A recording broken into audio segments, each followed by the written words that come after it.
vai falar com o Guga Almeida, né, que está aqui com a gente todas as manhãs aqui no Pre-Market. Bom dia, Guga. Vamos lá, vamos dar uma olhadinha de como é que... Que danado é isso que está acontecendo? Essas bolsas no mundo inteiro aí já, né, estressadas. A bolsa já ficou estressada ontem, caiu mais de 1%, né, Guga? Chegando na casa aí dos 116 mil pontos. Cenário de ata do FONC, aí, risco fiscal, crise institucional, né, que pegou no mercado de jeito. Como é que você está avaliando aí, né, esse pré-mercado nesse momento, Ibovespa futuro, como é que a gente está começando aí? Bom dia, Débora. Bom dia, telespectadores. Bom, de fato o cenário vem mudando, né, e toda mudança gera uma certa preocupação por parte dos investidores. Existia, de fato, um otimismo no início desse semestre, o que fez com que o mercado como um todo se posicionasse nas bolsas, né? Então, se a gente for parar para pensar, a narrativa que se tinha no início desse segundo semestre era os resultados vão vir fortes em função de toda essa, né, retomada da economia como um todo e essa necessidade de retomada da economia. E os resultados das companhias, de fato, vieram fortes. Tá? O que está pegando agora? Poxa, a gente teve aí uma intervenção muito forte da China em cima das commodities, que, de fato, se nós pararmos para pensar, tem um movimento positivo, tá? Quando a gente pensa em inflação mundial, que era o grande problema que a gente estava enfrentando há 15, 20 dias atrás, era só que se falava inflação no mundo, né? E poxa, a gente via esse rally de commodities, né? Tanto petróleo quanto minério de ferro, atrapalhando nesse ponto de inflação. Então tu viu aí uma intervenção do governo chinês, commodities começam a corrigir, né? Estão aí corrigindo de fato, e isso gera um processo de alívio nessa questão de inflação. Né? Então não é que tudo seja ruim, né? As bolsas estão corrigindo porque estão se acostumando com esse novo contexto, com esse novo cenário. Na minha opinião, um Fed né, vindo a se posicionar que vai diminuir os estímulos também não é uma coisa ruim. Né? Para mim, poxa, é sinal de que a economia está ficando mais saudável, né? Que ela está conseguindo, que a gente está conseguindo superar esse processo todo que foi, né, ocasionado, gerado pela questão do coronavírus. Tá? Então a gente tem que olhar pelos dois lados, porque tu tem sempre um lado bom e um lado ruim. A questão é que, quando a gente investe em bolsa, a tendência que o mercado está gerando, ela importa pra caramba para o investidor. Tá? Então a gente tem essa dificuldade, né? Quando a bolsa está corrigindo, quando a bolsa está caindo, a gente tem dificuldade de olhar por um ângulo positivo. Né? E quando a bolsa está subindo, mesmo que seja exagerado, a gente tem um excesso de otimismo. A gente olha para o curto prazo, né? O mercado, essa mudança de pensar, né? Essa mudança de cenário, conforme a bolsa vai corrigindo, gera um desconforto, tá? gera uma sensação assim, puxa, será que as coisas vão piorar e vão piorar muito? Será que a gente vai ter uma queda de 50%? Porque a gente começa sempre a exagerar, né? O ser humano, ele ou imagina que é tudo mil maravilhas, ou que tudo vai ficar muito negativo, muito ruim. O que eu estou esperando, Débora, é que a gente tenha uma reação de curto prazo do mercado em algum momento positivo. Tá? De fato, a gente vem corrigindo, intensificou esse processo de queda. Tá? Esse processo de queda pode trazer a bolsa, sim, para aqueles patamares de 110 mil pontos. Eu já vinha conversando isso aqui no Pre-Market com o Felipe e hoje contigo. Tá? Que a gente tem esse espaço para voltar aqui para os 110 mil pontos. Né? E a gente, querendo ou não, perdeu um nível de referência que era muito importante, que era ali a casa dos 119 mil pontos. Tá? Então, ontem, no movimento intradiário, dentro do dia, aumentou a volatilidade, tá? O que faz com que os movimentos sejam mais amplos.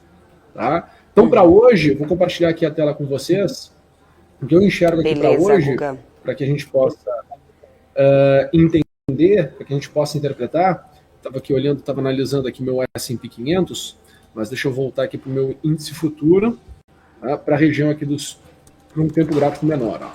Para hoje, Débora, tinha dois níveis bem importantes para mim. Tá? O primeiro nível era abrir o mercado acima dos 116.550.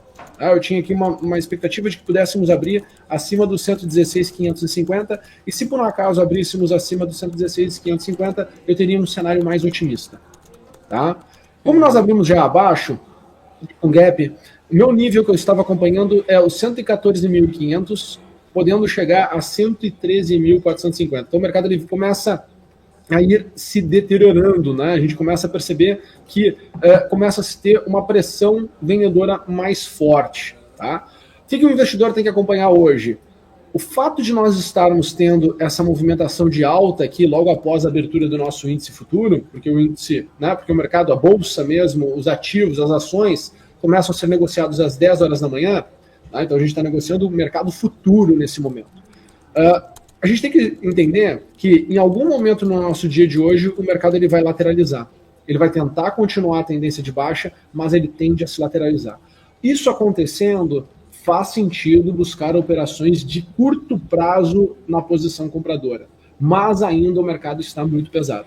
Tá? A gente perdeu a região dos 119 mil pontos. Ontem nós não conseguimos voltar acima dessa região dos 119 mil pontos. Tá? O mercado, ele, na verdade, ele abriu com gap de alta, né? Ou seja, com uma variação em relação ao preço de fechamento do dia anterior, corrigiu na parte da manhã, como era de se esperar, em função do vencimento de índice futuro, e depois ele teve, durante um período muito curto de tempo, uma movimentação positiva, um período de curto de tempo que foi da 1h30 da tarde até a região das 3 horas da tarde. Então foi 1h30 só de movimento intenso de alta. Depois foi venda, venda, venda, venda. Tá? Então tem que ficar um pouco atento. Digamos que sim, tá? Tem sinais de que é para se comprar agora? Bom, uma visão é a questão do fundamento e se os ativos estão descontados em relação aos seus fundamentos. A outra questão é toda essa movimentação de fluxo financeiro nas bolsas de valores, tá, Débora? Então tem que ficar um pouco mais atento, porque ninguém quer se machucar e os movimentos intradiários começaram a ganhar um pouco mais de volatilidade. Então não tem que ter pressa, tem que ter paciência, porque de fato as oportunidades elas vão aparecer. Inclusive o Menal aqui estava dizendo, o Menal comentou aqui no nosso chat mais cedo, Guga, né, sobre essa questão, tudo isso que tem acontecido, né, que você também já veio falando aqui, já fez um resuminho aí desse cenário, né, essa questão do mercado financeiro sempre antecipar os eventos futuros, aí tem a questão dos Estados Unidos confirmando o tapering, né, a variante Delta, aumenta global de juros, né, então ele questionou aqui mais cedo se com isso a gente deveria então esperar quedas mais fortes daqui para frente. Então você acredita que é somente uma correção, mas aí vem uma questão, né, a Ásia, por exemplo, fechou tudo em queda por lá, a gente tem mais um dia de tombo no minério de ferro, literalmente, né? A gente sabe que isso também acaba afetando bastante aí o setor, né? Então você acha que isso pode acabar se refletindo mais fortemente nos papéis do setor hoje e juntando todo esse imbróglio do que a gente vem assistindo aí desse cenário essa semana? Como o Menal perguntou, você acredita que isso é só realmente uma acomodação ou a gente vai ver quedas mais fortes ainda daqui para frente? Não que seja só acomodação, tá? Eu acho que é as duas coisas juntos. Tá? A gente tinha um exagero, provavelmente da alta, a gente foi a 130 mil pontos. Tá? Se a gente olha lá para fora, lá fora não corrigiu, aqui nós estamos já corrigindo há 2 meses. Tá? E querendo ou não, o cenário começa de tomar risco, começa a se deteriorar. Quando a gente compara aqui dentro de Brasil, e principalmente essas movimentações que a gente teve na nossa bolsa, ela foi muito movimentada por pessoas físicas e uma movimentação dos fundos multimercados. Acaba que com esse juro nesse patamar e essa expectativa de que o juro possa ir mais além, vai começar a ter um movimento de transferência, né, do que estava sendo colocado dos fundos multimercados para a renda variável, volta para aquele olhar do renda fixa, que é a expertise dos fundos multimercados. Tanto que quando tu olha para os fundos multimercados, o benchmark deles não é Bovespa, né? O benchmark deles é CDI. Tá? Então, a gente tem que olhar dessa maneira, porque vai ter esse movimento financeiro. Conforme o cenário, não é que o cenário vá se deteriorando, ele vai mudando. Tá? Conforme a gente vai vendo essa movimentação, essa mudança de cenário, esse apetite por risco, ele também vai mudando. E aí acaba que a gente não sabe quantas pessoas, qual vai ser o tamanho do volume que a gente vai ter no curto prazo de venda, né, de ajuste, de mudança. Então, a gente já está numa movimentação de baixa, a gente já está numa tendência de correção já há um bom tempo e, obviamente, se intensificando, né, começa a gerar um desconforto meio que generalizado, principalmente também nas pessoas físicas. Tá? Quando tu não tem um critério para tomada de decisão, o teu critério simplesmente é uma questão de poxa, expectativa baseada em cima de fundamentos. Se tu for pensar nos fundamentos, se falava muito no início desse primeiro semestre de retomada da economia, das atividades, né, dos resultados fortes e robustos das companhias. Tá? Isso não está mudando, isso não vai mudar. Só que quando a gente olha para a Bolsa, né, Bolsa é expectativas, né, expectativas por parte de participantes, pessoas tomando decisão. E aí esse fluxo de curto prazo está apontando, né, para um processo de correção, para um processo de ajuste. A gente ainda não teve uma resposta do mercado que nos leve a acreditar que se teve um fundo, né, o mercado não consegue se manter. Por exemplo, ontem poderia ter uma possibilidade de ter feito um fundo no mercado, só que não conseguiu manter a cotação naquele patamar. Pelo contrário, a gente teve mais tempo corrigindo, mais tempo num processo de venda. Tá? Então a gente precisa dessa primeira resposta do mercado para dizer, olha, de fato, o mercado se acomodou e a partir daqui dá para a gente construir novamente uma expectativa positiva, dá para a gente procurar um gatilho operacional. Eu até conversei com o pessoal no programa Geometria, Débora, na segunda-feira, e mostrei exatamente os detalhes, né? A gente precisa ter... Uma coisa é analisar, a outra coisa é se posicionar, é tomar risco, de fato.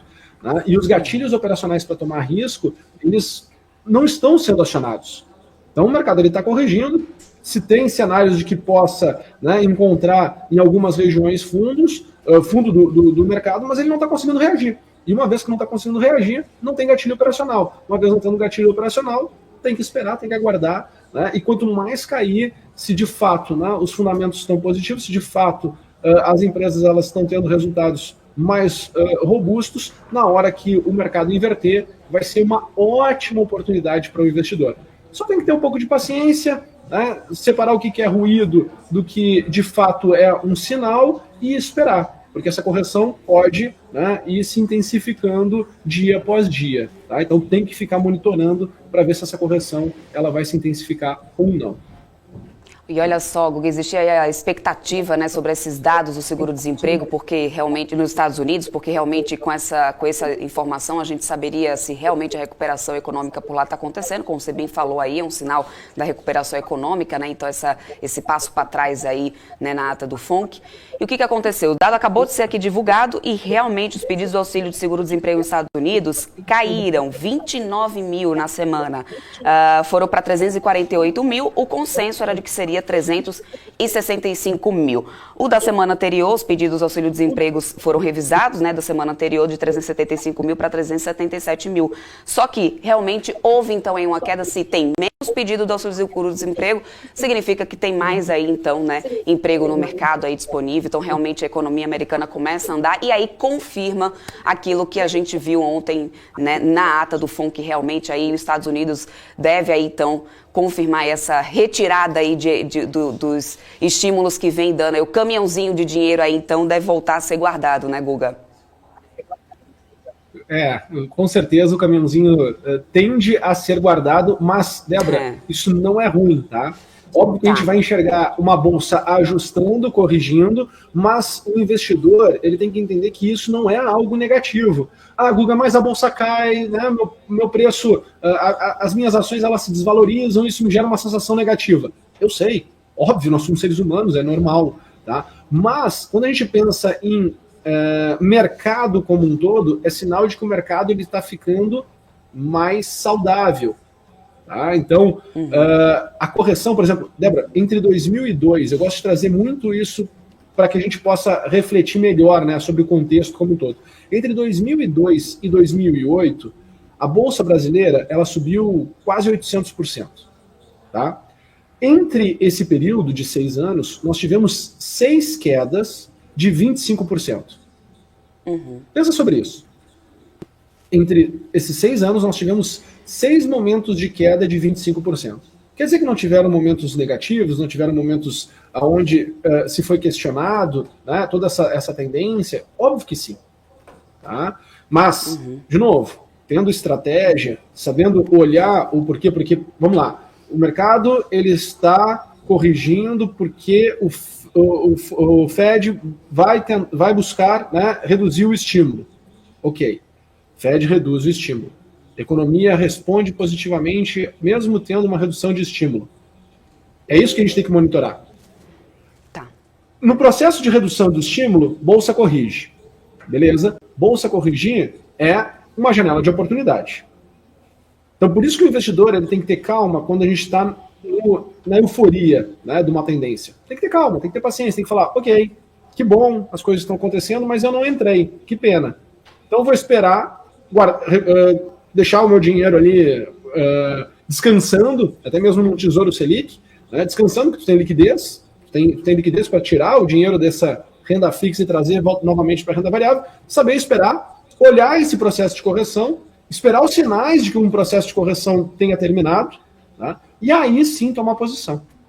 Aí sim a gente vai para a operação, né? Aí sim a gente vai tomar risco. Então isso que está acontecendo, principalmente para essa turma toda nova que está chegando agora na Bolsa, é algo extremamente positivo, porque vai de fato abrir uma janela de oportunidade. E as janelas de oportunidade, elas não surgem quando a gente tem notícias boas. As janelas de oportunidade, elas surgem quando a gente não tem notícias tão boas. Então a gente tem que aprender a olhar para o contexto, traçar os cenários e aí sim se posicionar. Então, assim, ao meu ver, né, uma vez que o mercado ele estava sem sinais para se comprar, era simplesmente uma análise, né, do cenário, poxa, quanto mais corrigir, melhor vai ser a nossa relação de risco-retorno quando der de fato um sinal para se comprar novamente o mercado. Maravilha, Guga Almeida, muitíssimo obrigado aí por já trazer essa boa análise aí de manhã para já deixar todo mundo aí atento nesse mercado aí com o radarzinho ligado. Você volta aí amanhã na nossa programação, te aguardo por aqui. Eu vou pensar se eu deixo o Felipe voltar, vou ver se só vai ser um diazinho de folga, tá? Vou pensar. Senão a gente se encontra aqui amanhã no Pre-Market novamente, tá, Guga? Até amanhã. Com certeza, Débora. Obrigado, pessoal. E foi ótimo essa presença logo de manhã contigo, pode ter certeza. Gosto do Felipe, mas foi uma surpresa muito boa hoje também, tá? Ah, que bom, né? Ainda bem. Pior seria se não fosse. Maravilha, Guga. Ótimo. Até amanhã, então. Tchau, tchau. Gente, a gente vai continuando por aqui, porque eu já tomei um montão de tempo aqui no BMC News. A Paula tá ali só de olhinho assim pra mim, sabe? Só de olhinho, né? E aí eu já vou dar bom dia pra Paula Moraes. E, aliás, eu quero dar bom dia aqui também pro Rui das Neves, que tá aqui dando... Paula do céu, ele tá aqui dizendo o seguinte... Proteção agora já tá cara, meu povo. Hoje tá com cara de circuit breaking, calços vão chorar. Pelo amor de Deus, Rui das Neves, meu Deus, não fala um negócio desse, não. Bom tá, dia, Paula. Já tá me dando palpitação aqui, Rui das Neves. Bom dia, Débora. Será que essa cor que você veio hoje aí não vai ser não, mas pelo menos tô no azul aqui, combinando com o cenário. Um pouquinho. Ô, Débora, deixa eu te falar uma coisa. Eu acho que essa folga aí do Felipe é porque todo dia, né, ele passa 10 minutos do meu tempo, à tarde eu passo mais do dele, mas eu tava em dívida com ele e ele falou que ele ia tirar uma folga, porque eu tava devendo umas 2 horas pra ele já de programa. E eu acho que foi estratégica, viu? Eu tô pensando. Eu tô começando a... E eu tô achando que... nisso. Eu acho que agora eu que vou tirar folga, porque você passou 12 minutos, mas tudo bem, vamos lá. Eu vou só atualizar aqui minha tela. Ela só vai atualizar a tela, porque você vai atualizar a tela pra voltar com vocês aí, com a tela do Profit Pro da Neológica, com toda a movimentação do mercado. Já tô de volta aqui com você. Tá certo. Obrigada, Débora.